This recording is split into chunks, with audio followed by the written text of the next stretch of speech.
کتابخانه مخفی، اولین جلسه کامل. زمان، شب، پس از گردهمایی انباری.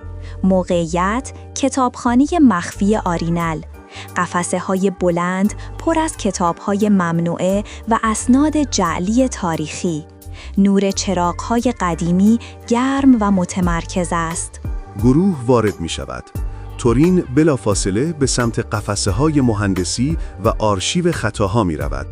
یارا کنار تاقچه‌ای پر از نمادهای کهنه می‌ایستد.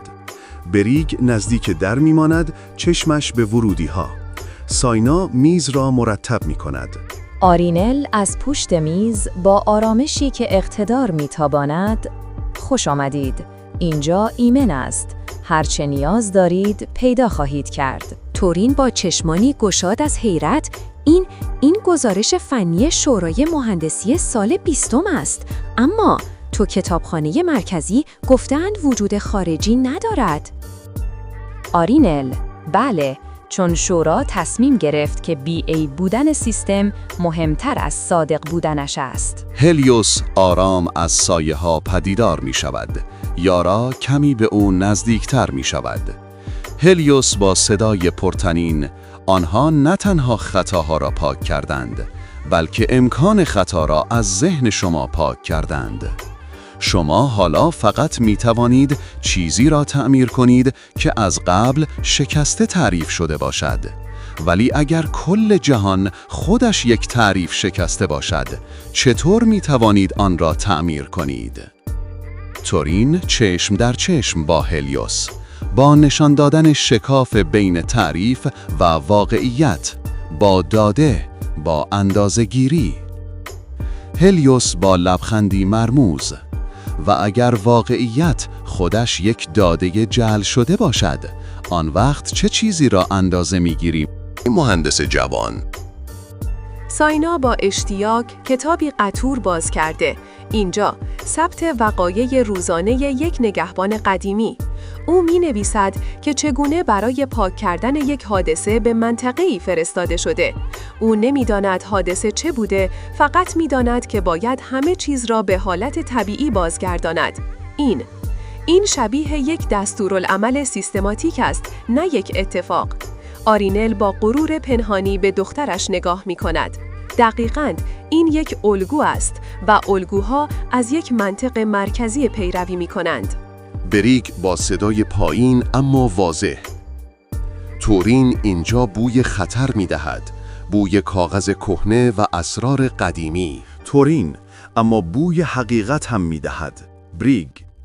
بریگ نگاهی به ساینا و آرینل می‌اندازد. باشد، اما من گوش به زنگ میمانم برای همتان.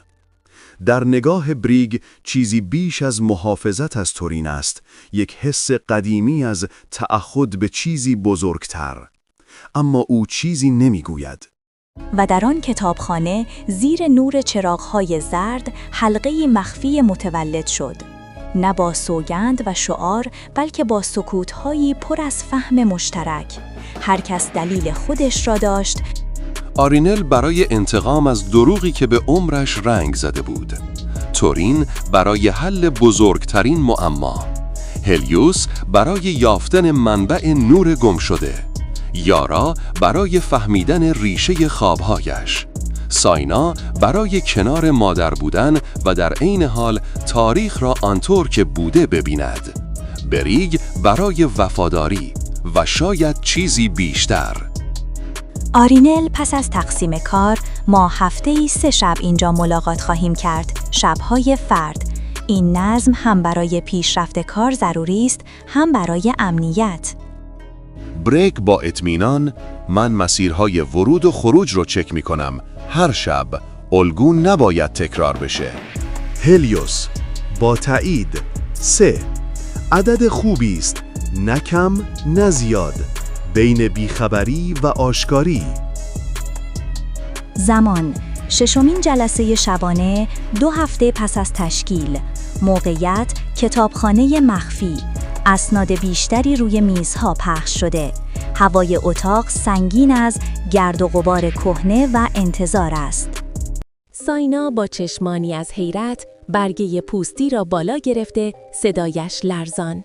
این یک گزارش رسمی نیست، یه نامه است از یک مهندس به همسرش. تاریخش دقیقاً قبل از دوران طلایی ثبت شده است. همه گرد میآیند. ساینا میخواند: عزیزم، امروز شورا رأی داد. تصمیم گرفتند که رخداد را برای همیشه پاک کنند، نه از تاریخ، از حافظه. میگویند دردش برای نسل‌های بعدی قابل تحمل نیست. میگویند ما باید از نو شروع کنیم، روی یک بوم تمیز. ولی من میترسم، چون اگر ریشه را بکنی، درخت فقط قشنگ به نظر میرسد، اما هر بادی میتواند آن را بیاندازد.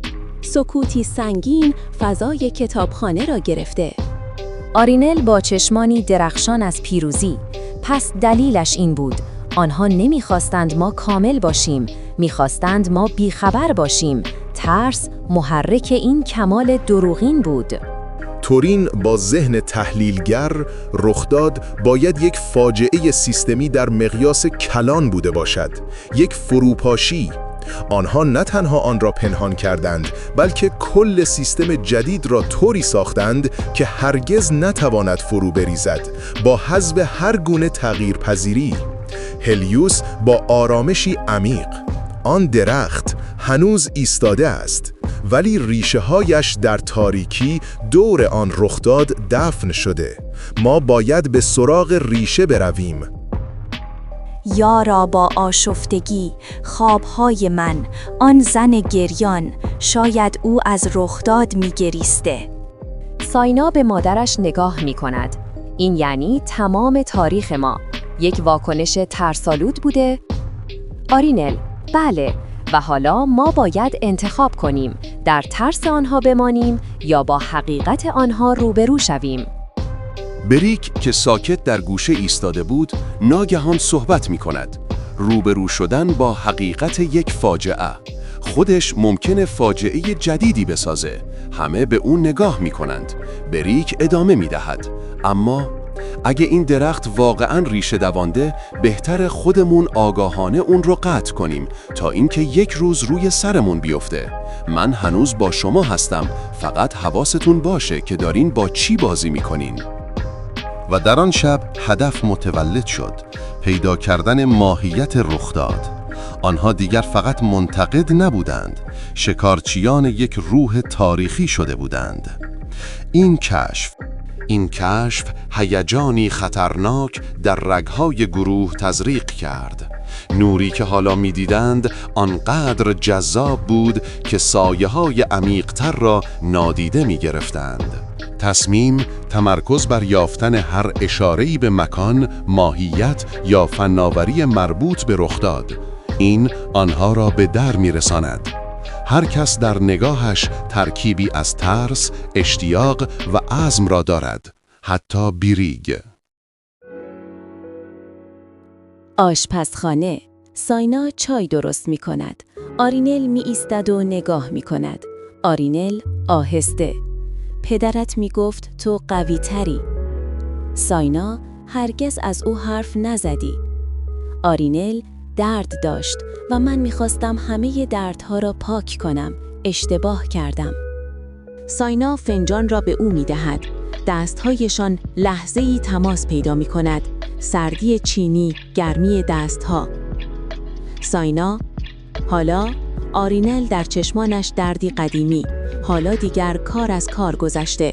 ما از مرز گذشته ایم، اما تو آزادی. هنوز می‌توانی برگردی. ساینا سرتکان می‌دهد: نه، من از مرز گذشته‌ام، با تو. آرینل نگاهی طولانی به دخترش می‌اندازد، انگار برای اولین بار واقعاً او را می‌بیند. حالا می‌دانم که بعضی دردها ریشه دارند و کندن ریشه یعنی کشتن درخت. آرینل نفسش را حبس می‌کند، سپس فنجان را می‌گذارد و برمیگردد. در آستانه در آرینل بیان که برگردد: اگر اتفاقی افتاد، بدان که من همیشه میدانستم تو دختر منی، نه به خاطر خون، به خاطر همین شجاعتت. و میرود. ساینا تنها میماند. فنجان را محکم در دست میفشارد، طوری که انگار آخرین چیزی است که از یک جهان واقعی باقی مانده.